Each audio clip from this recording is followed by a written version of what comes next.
투자 기관들이 엔비디아 비중을 줄였습니다. 2024년 2분기를 보면 2조 달러까지 찍었다가 이번에 발표된 3분기를 보면 1.8조 달러까지 비중을 줄였는 걸 확인해 볼 수 있습니다. 이제 엔비디아 실적 발표가 일주일도 안 남았는데 실적 발표 전에 비중을 줄였다는 것은 엔비디아에 대한 확신이 좀 줄였다라고 볼 수도 있겠습니다. 참고로 이 13F가 뭐냐면 투자 운용사가 제출하는 보고서이고 그래서 주식 포트폴리오를 알 수 있게 되는데 투자자들이 대형 투자자의 투자 전략이나 보유 종목을 추적할 수 있게 해줍니다. 쉽게 말해서 13F는 큰손 투자자들이 주식을 얼마나 가지고 있는지 대중에게 알려주는 보고서입니다. 그래서 오늘 영상에서는 엔비디아, 애플, 펠란티어, 아이온큐, 원자력 회사들 그리고 비트코인을 투자기관들이 얼마나 가지고 있는지 그리고 어떤 투자기관에서 매수를 했거나 매도했는지 살펴보는 영상이 될 겁니다. 시청하시기 전에 좋아요와 구독 한 번씩 눌러주시고 그럼 바로 시작해 보도록 하겠습니다. 우선 엔비디아는 방금 보셨듯이 2024년 2분기에 2조 달러를 찍고 3분기에는 1.8조 달러까지 내려왔습니다. 전체적으로 봤을 때 투자기관들이 비중을 줄였다라고 해석할 수 있습니다. 뱅가드는 매도를 했지만 거의 변화가 없고요. 참고로 뱅가드라는 그룹은 여러 번 보실 텐데 전 세계에서 가장 큰 뮤추얼 펀드입니다. 그리고 비중을 크게 조정한 회사들 위주로 한번 보겠습니다. 모건 스탠리를 보면 엔비디아를 51% 팔았습니다. 이 영상을 찍으면서 좀 흥미로운 걸 발견했는 게 뭐냐면 모건 스탠리는 전체적으로 주식 비중을 계속 줄이고 있어요. 좀 이따가도 보시겠지만 웬만한 주식들은 거의 다 팔았습니다. 비중을 줄이는 쪽으로 가고 있습니다. 역시 큰 은행들 중에서 모건 스탠리가 제일 시장에 비관적으로 보고 있는데 그에 따라서 실제로 포트폴리오도 매도하는 쪽으로 조정을 하고 있습니다. 자, 그리고 뱅크 오브 아메리카를 보면 20% 비중을 높였고요. JP 모건을 봤을 때 주식 보유량이 3억 9천만인 반면에 뱅크 오브 아메리카는 2억 개밖에 없습니다. JP 모건이 뱅크 오브 아메리카보다 거의 2배 더 비중을 많이 들고 있습니다. 여튼 전체적으로 봤을 때는 2분기랑 3분기랑 비교했을 때 비중을 줄이는 쪽으로 투자기관들이 투자를 했습니다. 자, 이번에는 테슬라를 한번 보시죠. 2분기랑 3분기랑 비교했을 때 60빌리언 달러가 추가적으로 들어왔습니다. 그래서 비중을 점점 확대하고 있고요. 뱅가드가 가장 많이 보유를 하고 있고 아까 전에 말씀드린 전 세계에서 가장 큰 뮤추얼 펀드입니다. 1% 매수를 했고 스테이트 스트리트는 2% 매도, 모건 스탠리는 50% 테슬라 비중을 줄였습니다. 아까 전 엔비디아도 매도를 했고 테슬라도 매도를 했어요. T. Rowe Price는 11% 매수, 그리고 UBS 14% 추가 매수, Bank of America 4% 추가 매수, Charles Schwab 2% 매수. 이렇게 전체적으로 봤을 때는 테슬라 비중을 추가한 큰 손들이 더 많았습니다. 이제 애플을 확인해 본다면 애플은 2분기나 3분기나 큰 다름이 없습니다. 거의 똑같고요. 이제 개별 기관들을 보면 여기서도 뱅가드가 나오죠. 2% 애플 매수를 했고 스테이트 스트리트 11%, 버크셔 해서웨이는 잘 알듯이 25% 비중을 축소했죠. 계속해서 애플뿐만이 아니라 다른 회사들도 비중을 줄여나가고 있습니다. T. Rowe Price는 3% 확대, 모건 스탠리 여기서도 50% 매도를 했습니다. 아까 전에 테슬라도 매도했고 엔비디아도 매도했고 애플도 매도를 했어요. JP 모건은 1% 매도를 했네요. 찰스 슈왑은 7% 매수했고 뱅크 오브 아메리카는 여기에 보이지도 않습니다. 뱅크 오브 아메리카는 애플 비중이 많지가 않아요. 여튼 전체적으로 보면 애플은 거의 변동이 없었습니다. 투자기관들이 비중을 늘리기도 하고 버크셔 해서웨이나 모건 스탠리처럼 매도를 하기도 하고 그래서 전체적으로 봤을 때는 변화가 없습니다. 자, 이제 펠란티어랑 아이온큐를 한번 볼게요.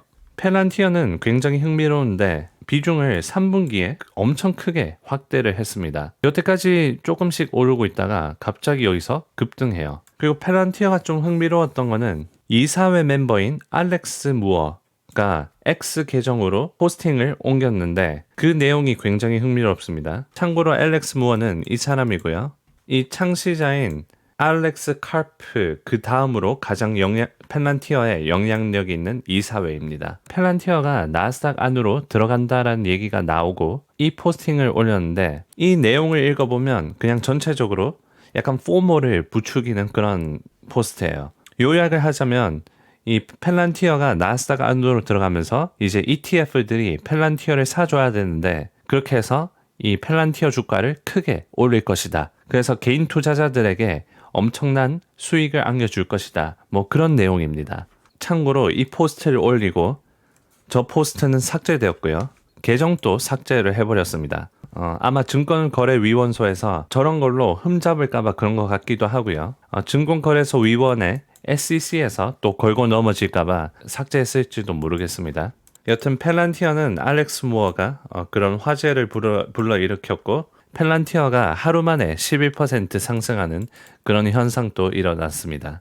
여튼 투자기관들은 발빠르게 움직였다라는 걸 확인해 볼 수 있고요. 큰 폭으로 매수가 들어왔습니다. 그 중에서 뱅가드가 21%나 비중을 확대했고요. 참고로 뱅가드 그리고 스테이 스트리트 둘 다 ETF를 제공하는 회사인데 이제 펠란티어가 S&P에 들어가기도 했고 나스닥에도 들어가면 또 크게 상승하니까 미리 사놓은 것 같기도 합니다. 스테이 스트리트에서도 96%나 비중을 확대했어요. 여기서도 몰겐 스탠리는 45% 비중을 줄였고요. 여태까지 살펴본 것들 뭐 테슬라, 엔비디아, 애플 비중을 거의 한 50% 줄였는데 여기서도 줄였습니다. 뱅크 오브 아메리카 20% 정도 매수했고 JP 모건 25% 매수, 찰스 슈왑 61% 비중 확대, 그리고 인베스코 266%. 참고로 인베스코도 ETF 운영하는 회사입니다. 그리고 여기 깨알같이 아크인베스트, 캐티 우드의 아크인베스트도 있는데 펠란티어를 15% 매도했네요. 이제 아이온큐 확인해 보겠습니다. 아이온큐는 뭐 오르기도 하고 줄이기도 하고 2분기에서 3분기까지 약간의 매수가 있었습니다. 여기서도 빠지지 않는 뱅가드 5% 매수했고요. 스테이 스트리트 2% 매수, 몰겐 스탠리 여기서도 35% 매도했네요. 아이온큐 투자자분들은 아시겠지만 아마존도 아이온큐에 투자를 했습니다. 비중은 그대로 놔뒀고요. 찰스 슈왑 9% 매수했고 소프트뱅크 회사는 57%나 비중을 줄였네요. 이번에 유명한 시타델 헤지펀드에서 처음으로 매수가 들어왔네요.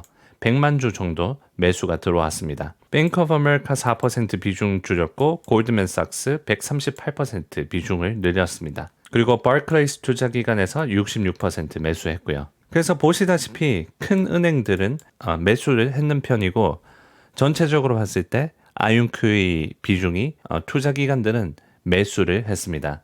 자, 그리고 원자력 회사들 살펴보겠습니다. CEG 그리고 SMR 확인을 해볼 텐데 컨스텔레이션 에너지는 계속해서 투자기관들이 매수를 하고 있습니다. 여기 큰 손들 포트폴리오 비중 변화이고요. 이건 빠르게 넘어가겠습니다. 보실 분들은 영상을 중단해서 한번 보시고요. 이제 뉴스케일 SMR을 확인해 본다면 2024년 2분기에 비중을 크게 늘렸습니다. 2024년 1분기부터 본격적으로 AI 주가들이 크게 뛰었죠. 그래서 AI 쪽에 원자력 에너지를 공급할 수 있는 이 뉴스케일 회사 비중을 늘렸습니다. 2분기에서 3분기에는 큰 변화는 없었지만 1분기랑 2분기는 큰 변화가 확인이 되네요. 거의 3배나 늘었습니다. 2분기랑 3분기랑 비교했을 때 뱅가드가 12% 비중 늘렸고 미래에셋이 23% 비중을 늘렸네요. 베네크는 90%. 참고로 여기서도 몰겐 스탠리가 50% 비중 줄였습니다. 그래서 원자력 회사들 CEG, 컨스텔레이션 에너지 그리고 SMR, 뉴스케일 파워 코퍼레이션 투자기관들이 매수하고 있다는 거 확인했고요. 이제 비트코인, 이 비트코인 창시자인 사토시 나카모토보다 이제 블랙록이 비트코인을 더 들고 있다라는 얘기도 있습니다. 그만큼 ETF 매수가 많았고 그만큼 이 비트코인 ETF에 대한 매수세가 컸고 매분기 상승하고 있죠. 1분기에는 3.2 빌리언 달러, 2분기에는 4.2, 3분기에는 5.6 빌리언 달러 증가했습니다. 그 중에서 밀레니엄 투자기간이 116% 높였고 골드맨삭스가 83%나 매수했네요. IMC 시카고라는 곳에서도 800만 주 매수했고 모건 스탠리 여기서도 빠짐없이 54% 비중을 축소했습니다. 그래서 전체적으로 투자 기관들이 이 ETF를 매수를 하고 있는 걸 확인했습니다. 이 비트코인이 디지털 골드라는 별명이 있는데 실제 골드는 어떨까요? 실제 골드는 투자 기관들이 2분기랑 3분기랑 변화가 없습니다. 이번에 뱅크 오브 아메리카가 9% 매수했고 모건 스탠리 여기서도 53% 매도를 했고 UBS 4% 축소, 월스파고 8% 확대, 그리고 이번에 JP 모건이 매수를 좀 많이 했네요. 41%. 근데 애초에 비중이 크지는 않습니다. 여튼 전체적으로 봤을 때 골드는 비중이 거의 그대로이고 비트코인은 계속해서 ETF 비중이 늘려나고 있습니다. 최근에 대선이 끝나면서 주가가 크게 상승하기도 했었죠. QQQ 숏인 SQQQ 확인해보면 비중이 계속 줄어들고 있는 것을 번외로 확인을 해봤습니다.